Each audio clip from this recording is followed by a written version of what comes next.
목소리 나는 며느리를 만나 딸아이를 낳고 잘 살고 있어요. 둘째 며느리는 사근사근한 성격도 아니었고 연락도 뜸해 처음에는 조금 섭섭하긴 했지만 만날 때면 진심으로 절 생각해 주더군요.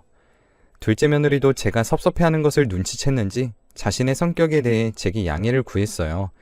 마음은 크지만 표현을 잘 못할 뿐이라는 며느리 얘기에 전 처음에는 노력도 하지 않고 시어머니한테 이해해달라고 말하는 것이 과연 옳은 것인지 의아했어요.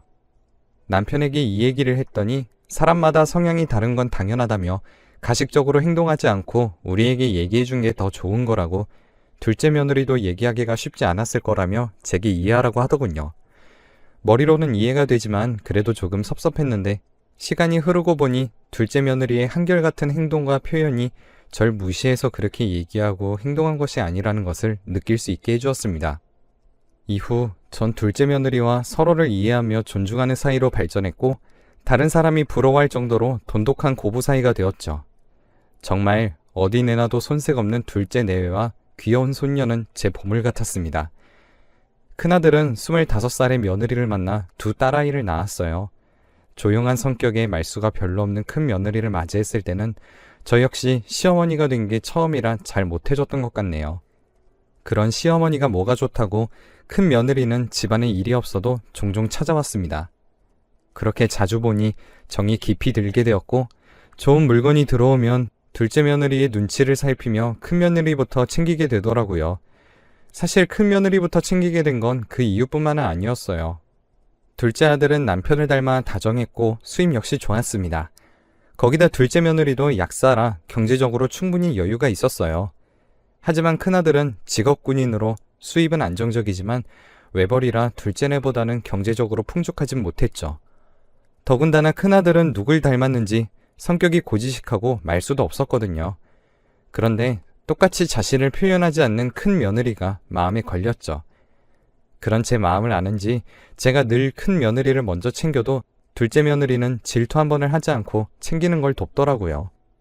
둘째 며느리가 외동으로 사랑을 나누어 가지는 것을 어색해하지 않을까 걱정했는데 둘째 며느리의 이런 행동을 보니 제가 괜한 편견을 가지고 있었구나 싶었습니다. 이후 둘째 며느리는 좋은 물건이 들어오면 큰 며느리에게 나누어 주었고 1년에 한두 번은 저희와 큰아들 내외를 챙겨 가족여행을 떠나곤 했어요. 그런 둘째 며느리의 마음이 예뻐 말은 하지 않았지만 고마운 마음이 커 집에 놀러오면 주방에 들어오지 못하게 했죠. 그런 제 행동에 둘째 며느리는 어쩔 줄 몰라 했고 큰 며느리 역시 매번 둘째 며느리에게 나가서 쉬라며 주방에서 내보냈습니다. 돈독한 며느리들의 사이를 보며 마음이 훈훈했죠. 그런데 나중에 보니 둘째 며느리는 죄송하다며 큰 며느리에게 용돈을 쥐어주더라고요. 자주 있었던 일이었는지 큰 며느리는 당연하게 돈을 받아 챙겼습니다. 고마운 마음을 돈으로 표현하는 것도 그걸 당연하게 받는 큰 며느리의 행동도 둘 다 썩 좋아 보이진 않아서 둘째를 불러 앞으로 그러지 말라고 잔소리를 했어요. 제가 싫은 소리를 해서인지 둘째 며느리는 바닥을 응시한 채 한동안 말이 없다가 제게 조심스럽게 얘기하더라고요. 어머니, 사실 제가 하도 죄송해서 몇 해 전에 곶감을 보냈는데 형님이 곶감 대신에 돈을 달라고 하시더라고요. 그래서 늘 명절에 현금을 뽑아서 돈을 드렸는데 형님이 물가는 올랐는데 왜 금액은 같은 것이냐면서 타박을 하셨어요. 사실 좀 당황스러웠는데 어머님이 자꾸 저 일을 못하게 하시고 형님은 은근히 돈을 요구하니 별 수 없이 챙겨왔었던 거예요. 라며 제게 하소연을 하였고 큰 며느리에게는 티를 내지 말라고 부탁을 하더군요. 저는 너무 당황스러워서 우선 알겠다며 둘째 며느리를 보냈고 남편에게도 말을 하지 못한 채 며칠을 고민했어요. 둘째 며느리 얘기를 들어보니 큰 며느리의 못된 심보가 마음에 들진 않았지만 한편으로는 큰아들이 얼마나 짜게 굴었으면 둘째 며느리에게 그렇게라도 돈을 받아 비상금으로 모았을까 싶어서 짠한 마음이 들기도 하더라고요. 하지만 동서지간에 돈을 주고받고 하는 것이 전 영 마음에 차지 않았고 마침 돌아오는 남편 생일에 틀어진 일을 바로잡겠다 다짐을 했죠. 전 큰 며느리더러 들으라는 식으로 이번 남편 생일은 집에서 할 테니 올해부터는 둘째 며느리도 일찍 와서 일을 도우라고 했어요. 큰 며느리는 당황하면서 둘째 며느리가 집안일도 서툴고 직장도 다니니 지금처럼 자신이 절 돕겠다고 하더라고요. 속이 뻔히 들여다보여서 한 소리일까 싶었지만 그렇게 되면 이른 게 들통날 수 있어 둘째 며느리도 이제 음식을 배울 때가 되었으니 더는 이 일로 왈가왈부하지 말라고 선을 그었습니다. 이내 큰 며느리는 알겠다고 자신의 의견을 물렀고 그렇게 남편의 생일이 다가왔어요. 이른 시간에 둘째 며느리는 고기며 생선을 바리바리 싸들고 와 음식 준비를 돕기 시작했죠. 그런데 약속 시각이 지나도 큰 며느리는 도착하지 않더라고요. 이상해서 전화를 걸어보니 군에서 비상이 떨어져서 이제 출발한다며 죄송하다며 빨리 오겠다고 얘기했습니다. 군대라는 것이 나랏밥 먹는 직업이라 자주는 아니지만 가끔 비상이 걸려 서둘러 갈 때가 있었기 때문에 전 그러려니 하고 그 일을 넘어갔습니다. 시간이 지나 큰애가 도착했을 때 전 기가 차서 할 말을 잃었어요. 둘째 내외가 이른 시간에 집에 온 터라 케이크를 사오지 못해서 오는 길에 생일 케이크를 사오라고 큰 며느리에게 얘기했습니다. 큰 며느리는 둘째 며느리가 안 챙겼냐며 의아해했고 전 둘째 며느리가 오전 일찍부터 도착해서 사올 시간이 없었다고 얘기했죠. 제 얘기에 알겠다던 큰 며느리는 빵집이 아닌 마트에서 파는 냉동으로 된 케이크를 봉지에 담아 들고 집으로 들어왔네요. 그 전부터 둘째 아들은 늦게 오는 큰아들을 좋지 않게 생각했는데 봉투에 담긴 케이크를 보자 싫은 소리를 하더라고요. 형은 돈 벌어서 어디 갔어? 아니, 아버지 생신이잖아. 고급스러운 선물을 바라시는 것도 아니고 비싼 물건을 바라시는 것도 아니잖아. 케이크 그거 하나 길에 널린 빵집에서 제대로 된 케이크 하나 사오는 게 그리 아까워서 마트에서 파는 냉동 케이크를 사오는 게 말이 돼? 그 얘기를 들은 큰아들은 둘째 아들을 위아래로 훑어보며 노려보았고 둘째 아들의 말은 틀린 것이 하나도 없었지만 좋은 날 괜히 큰 싸움이 날 것 같아서 저 케이크가 맛있었다고 내가 그 전에 얘기했더니 그걸 기억해서 사왔나 보네. 다들 맘 쓰지 말고 앉아라. 아버지 집에 돌아오실 때 되셨어. 라고 집안 분위기를 돌린 뒤 큰 며느리를 데리고 주방으로 들어왔습니다. 큰 며느리는 늦게 와서 미안하다며 사과를 했고 자신은 말렸는데 큰아들이 굳이 저 케이크를 고집했다며 미안한 표정을 지으며 제게 말을 걸더군요. 속은 상했지만 큰아들이 워낙 고지식하고 짠돌이인 것을 알기 때문에 섭섭한 마음을 접고 음식을 만들었어요. 그렇게 음식이 완성되었고 시간에 맞춰 남편이 돌아왔습니다. 케이크를 본 남편의 미간이 조금 찌푸려졌지만 이내 표정을 풀고 맛있게 먹더라고요. 큰아들은 눈치가 없는지 아버지 케이크 잘 드신다며 자신이 선택 잘했다며 의기양양했습니다. 그 모습을 보니 기가 차서 저놈이 제 배 아파서 나은 게 맞는지 의심스러웠지만 그냥 그러려니 하고 넘어갔어요. 그렇게 두 내외가 집을 떠난 후 남편에게 그동안 있었던 일을 사실대로 얘기했습니다. 남편은 제 얘기를 듣고 기가 찼는지 한참을 말없이 생각하다가 제게 처신을 잘했다고 칭찬을 하더라고요. 그리고 지금까지 큰아들 내외를 둘째 아들 내외보다 더 잘 챙겨준 것 때문에 이런 것 같다며 앞으로는 다르게 잘해주지 말고 두 아이들에게 어떤 것이든 똑같이 나눠주라고 했어요. 저 역시 남편의 생각과 같았고 앞으론 뭐든 공평하게 대하겠다고 약속을 했죠. 큰 며느리의 행동 중 가장 마음에 들었던 것이 있었는데 일주일에 2-3번 이상 연락하여 저희가 아픈 곳은 없는지 기분은 어떤지 살뜰하게 안부를 물어봐 주는 것이었어요. 전화라는 것이 쉬운 일이지만 어찌 보면 신경을 많이 써야만 가능한 것이라고 생각해서 이틀을 마다하고 꾸준히 연락하는 며느라기의 마음만은 예쁘게 보기로 했죠. 큰아들 내외는 사실 저희에게 지금까지 용돈이나 선물 같은 것을 단 한 번도 해준 적은 없지만 큰 며느리의 마음 씀씀이가 예뻐 서운하다는 느낌이 든 적이 없습니다.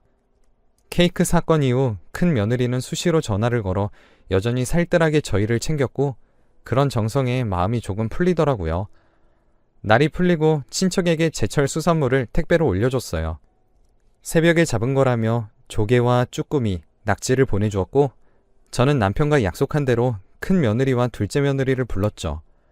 남편과 먹을 분량을 조금 덜어낸 뒤 누구 하나 서운치 않게 똑같이 나눠 담고 두 며느리가 오기를 기다렸는데 제 전화를 받은 큰 며느리가 불이 나게 먼저 왔더라고요. 큰 며느리는 제게 항상 챙겨주셔서 감사하다며 양손으로 봉투 2개를 잡더군요. 저는 하나는 둘째네 줄 거라고 얘기했더니 큰 며느리의 표정이 급격히 안 좋아졌습니다.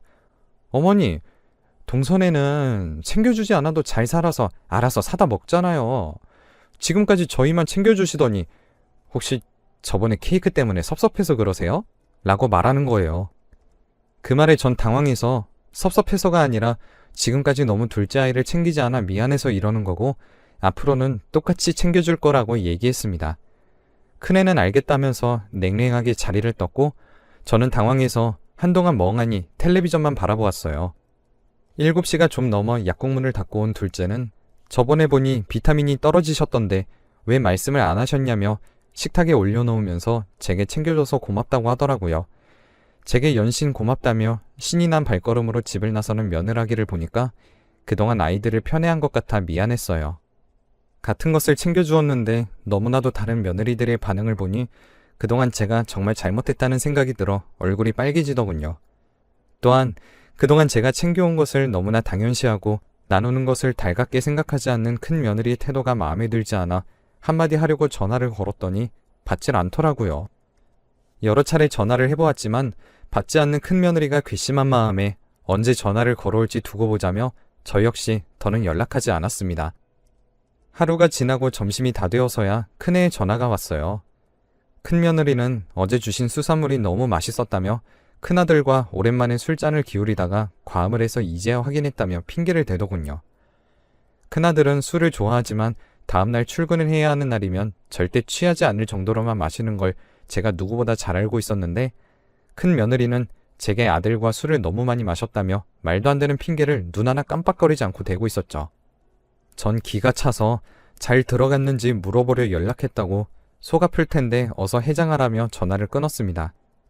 이후 하루가 멀다 하고 전화를 하던 큰며느리는 언제 그랬냐는 듯이 연락이 뜸해지더니 이내 한 달에 한두 번 정도 연락을 하더라고요. 둘째 며느리는 제가 찾지 않는 이상 연락하진 않았지만 만났을 때 행동이나 마음 씀씀이가 늘 진실하였는데 큰며느리의 바뀐 행동을 보니 지금까지 저희에게 무언가를 바라고 연락하고 신경 쓰는 척했구나 싶어 몹시 괘씸했습니다. 괘씸한 마음에 병이 난 것인지 평소에 건강엔 자신이 있었는데 어느 순간부터 이유 없이 오한이 들면서 기력이 없고 모든 것이 귀찮아졌어요. 남편은 절 보면서 병원을 다녀오자며 다그쳤고 그 성화에 못 이겨 병원을 가보았지만 별다른 이상은 없었습니다. 딱히 아픈 곳이 없는데도 시름시름 앓으니 무슨 일이냐고 제게 재차 물었고 제 얘기를 들은 남편은 한참을 말없이 앉아있더라고요. 그러더니 진작 자신에게 얘기하지 그랬냐면서 절 다독여 주었고 돌아오는 명절에 아이들을 불러 재산 문제에 관해 선을 그어야겠다고 얘기하더군요. 그렇게 시간이 한참 지나 명절이 다가왔고 늘 일찍 오던 큰 아들네는 점심시간이 다 되어서야 도착을 했습니다. 전 별다른 말 없이 며느리들과 음식을 만들었고 다음날 평소와 다르지 않은 명절상을 올린 후 아이들에게 할 말이 있다며 자리에 앉아보라 얘기했어요. 남편은 아이들을 모아둔 자리에서 저희가 이제 나이가 있으니 시간이 더 지나기 전에 재산을 정리해두겠다며 자기 생각은 변함없으니 자신의 말에 토를 달지 말라고 못을 박더군요. 재산 정리 얘기가 나오니 그동안 시큰둥한 모습을 일관하던 큰 며느리는 반색하며 아이고 우리 부모님 이렇게 정정하신데 재산 정리를 얘기하셔요? 그냥 그런 거 생각 마시고 건강만 하셔요 하며 말리는 척을 하더라고요. 하지만 전 순간 큰 며느리의 얼굴에 스쳐 지나간 미소를 보고 말았네요. 남편은 자식들에게 손을 내밀거나 그러진 않을 거라며 저희가 사는 주택은 저희가 다 쓰고 갈 테니 집은 탐내지 말라고 얘기했고 그 얘기에는 두 아들 내외도 동의하더라고요. 남편은 예전 시아버지에게 물려받은 선산 3개와 꽤 넓은 과수원을 가지고 있었는데 그 땅이 노른자 땅이라는 얘기를 듣곤 했어요. 큰아들은 당연히 남은 재산의 대다수를 자신이 물려받을 거라 짐작을 하고 있는 것처럼 보였고 둘째 아들은 형이 욕심이 많은 것을 알고 있기에 어느 정도 재산에 대해서 포기하고 있었던 것 같더라고요. 남편은 선산 중 가장 값이 나가는 산 하나를 큰아들 명의로 넘겨줄 것이고 둘째네에게 과수원을 줄 것이라고 얘기했습니다. 그 얘기에 큰아들은 자신이 장남인데 산 하나 먹고 떨어지라고 얘기하는 것이냐며 남편에게 대들었고 큰 며느리는 너무하시다며 아들 편을 들고 나섰어요. 그러더니 둘째 아들에게 소리치며 대체 어떤 수작을 부렸길래 아버지가 자신의 몫을 너한테 주냐며 미친 듯이 날뛰더군요.